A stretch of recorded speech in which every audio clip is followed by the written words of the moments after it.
HMS Phaeton was a cruiser of the Royal Navy, built in 1883 on the River Clyde in Glasgow. She belonged to a generation of ships that stood between two eras. She had 3 masts and could sail the oceans under canvas, but she also had 2 steam engines driving twin propellers. So Phaeton was a hybrid, a ship of transition. She had a crew of over 300 men, officers, sailors, stokers, and Royal Marines, each with their own role in keeping the ship operational during long and often demanding voyages. Phaeton began her service in Chatham, before being sent to the Mediterranean Fleet based in Malta, where she served for 3 years. In 1897 she returned to England and took part in the Great Naval Review at Spithead, held to celebrate Queen Victoria's Diamond Jubilee. More than 160 Royal Navy warships were assembled, just part of a navy which dominated the world's oceans. Ships like Phaeton were not only instruments of war, but symbols of Britain's power across the globe. Soon after Spithead, she was ordered to join the Royal Navy's Pacific Squadron based in Esquimalt on Vancouver Island in British Columbia. To reach her new station, Phaeton undertook a long and demanding voyage. She sailed south across the Atlantic, around Cape Horn, and eventually reached the Pacific coast of Canada, a journey of some 14,000 miles. Esquimalt had been an important Royal Navy base since the 1850s. From here, British warships maintained a visible presence along the Pacific coast of America and protected imperial interests. Lt Harold Ozanne, a 21-year-old officer in the Royal Marine Light Infantry, joined Phaeton's crew in Esquimalt in the winter of 1900. His handwritten journal provides a rare and personal insight into life aboard Phaeton and into a remarkable voyage on the far side of the world. In addition to Ozanne's diary, an account of Phaeton's voyages was kept by one of the crew members below deck. George Wilson was the ship's victualling steward, and his journal was published in England as part of the Westminster Press. In December 1900, Phaeton set out on an extended voyage to South America. She would be away for many months, sailing down the Pacific coast of North and South America, visiting ports, showing the flag, and protecting British interests.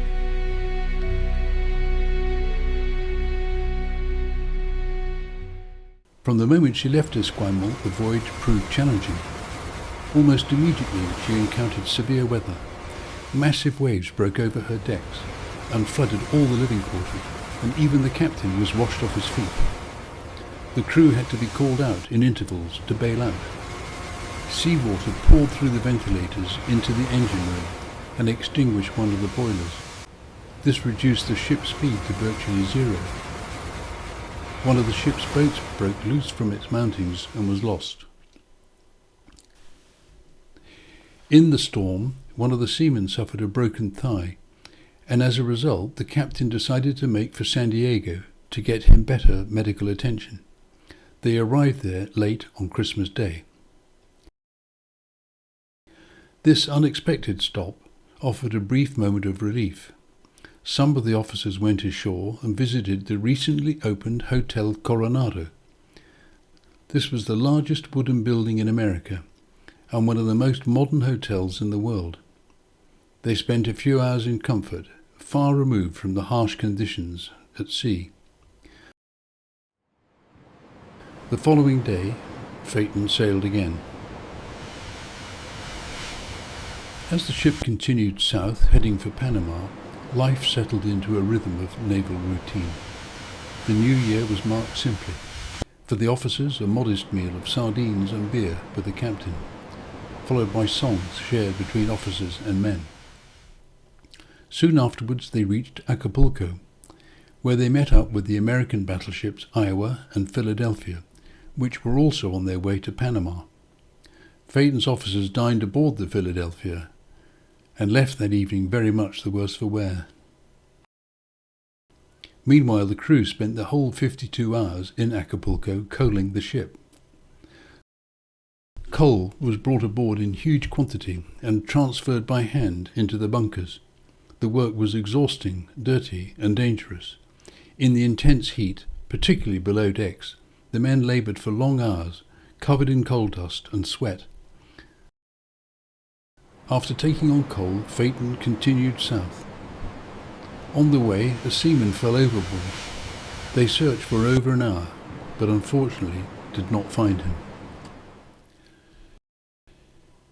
In Panama Bay, she joined other British and American warships, including Phaeton's sister ship, HMS Amphion. At this time, Panama was fighting for its independence from Colombia in the so-called 1000 Days War, and the region was very unstable. The conflict threatened the operations of the Panama Railroad, a highly lucrative American-owned transport route across the isthmus. The French had failed in their attempt to build a canal alongside the route of the railway, and the Americans, with support from the British, now planned to take over this project. Phaeton anchored in Panama Bay off Flamenco Island, where the living conditions for the crew were very difficult. The whole Panama region was notorious for yellow fever and malaria, and the heat was stifling. The men slept on deck to escape the sweltering accommodation below. And because of the ongoing civil war and the risk of the ship being captured by local rebels, there was very little shore leave. One trip ashore resulted in a drunken brawl, which could have developed into a mutiny until 6 crewmen were put under arrest. During their stay in Panama, one sailor fell overboard and was eaten by sharks, and another died of heart disease. But daily life for the officers was easier. They picnicked on the nearby islands and went into Panama City on Sundays to see a band playing in the square and to play cricket against the locals. During their stay, Harold Ozanne and a small group of officers were given free tickets by the British consul to travel on the Panama Railroad, normally a very expensive journey. This took them from the Pacific to the Caribbean in just a few hours, and they had lunch at the Washington Hotel in Callao. Whilst Phaeton was in Panama, news came of the death of Queen Victoria. The news arrived from London within hours of her death, thanks to the telegraph cable network which crossed the Atlantic to New York and then to a central hub in Panama. Flags were immediately lowered to half-mast, and Phaeton and the Philadelphia both fired 21-gun salutes, which rang out across the bay. And a few days later a memorial service was held ashore, attended by Phaeton's officers, together with a squad of Royal Marines, and by officials and representatives of several nations. As the sun set, a bugler sounded the last post, and Phaeton fired a salute in honour of the Queen's long reign.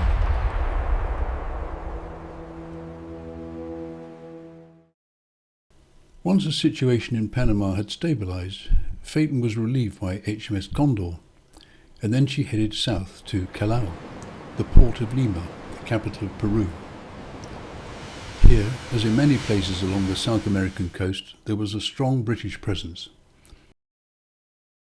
The hugely influential British Peruvian Corporation had taken control of the railways, the fertiliser industry, and vast tracts of land as security for loans to the Peruvian government. And Phaeton's officers were entertained by the British consul, William Beauclerk, because the arrival of a British warship was a major diplomatic and social event, reinforcing Britain's power in the region. Whilst the sailors remained on board to coal the ship, the officers went ashore and attended dinners in both Callao and Lima, and went to a bullfight. From Callao, Phaeton continued south to Coquimbo in Chile, taking William Beauclerk with them as a passenger. After the heat of the tropics, the cooler climate was a welcome change. Here too British connections were strong. Coquimbo was the southern supply point for the Royal Navy's Pacific Fleet, and the store ship HMS Liffey was permanently based here. Once again, Phaeton's officers were welcomed by the local British community, which had been drawn here by the vast mining operations. The huge Guyacana smelter, one of the largest in the world, had been built by Welsh immigrants using bricks shipped over from South Wales. Most families lived in villas in the nearby garden town of La Serena, a few miles up the coast from the harbour and the industrial plants. Here they entertained Phaeton's officers with tennis parties and horseback rides along the beach. When their time finally was up in Coquimbo, the officers left with much regret. After another 20-hour spell of coaling by the crew, Phaeton turned back north towards Esquimalt. During this part of the voyage, the crew witnessed a remarkable sight, the great comet of 1901, known as the Viscara comet, which was visible for just a few months, with its twin tails stretching across the night skies of the southern hemisphere.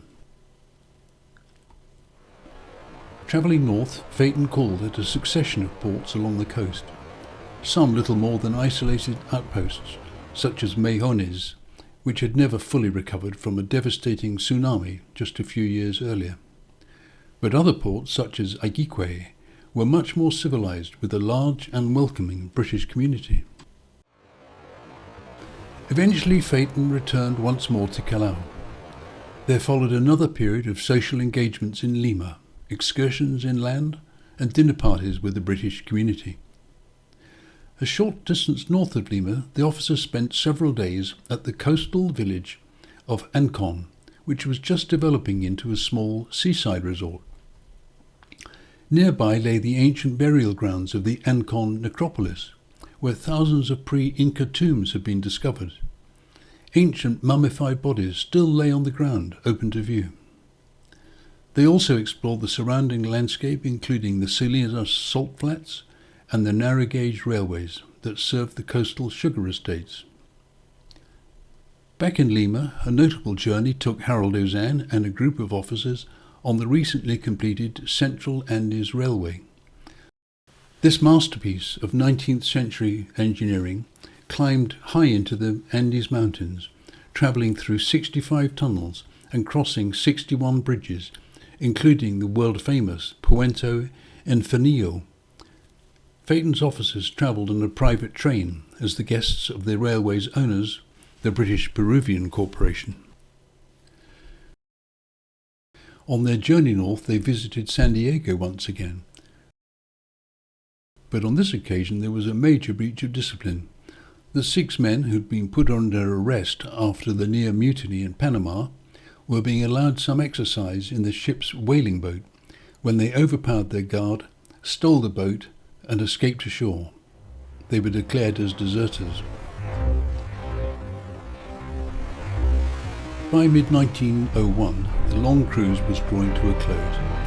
After many months at sea and thousands of miles travelled, Phaeton continued her journey north, calling again at familiar ports before finally arriving back in Esquimalt in August. Back at her base, after a voyage lasting some 9 months, life returned to a more settled pattern. Phaeton rejoined the other ships of the Pacific Squadron.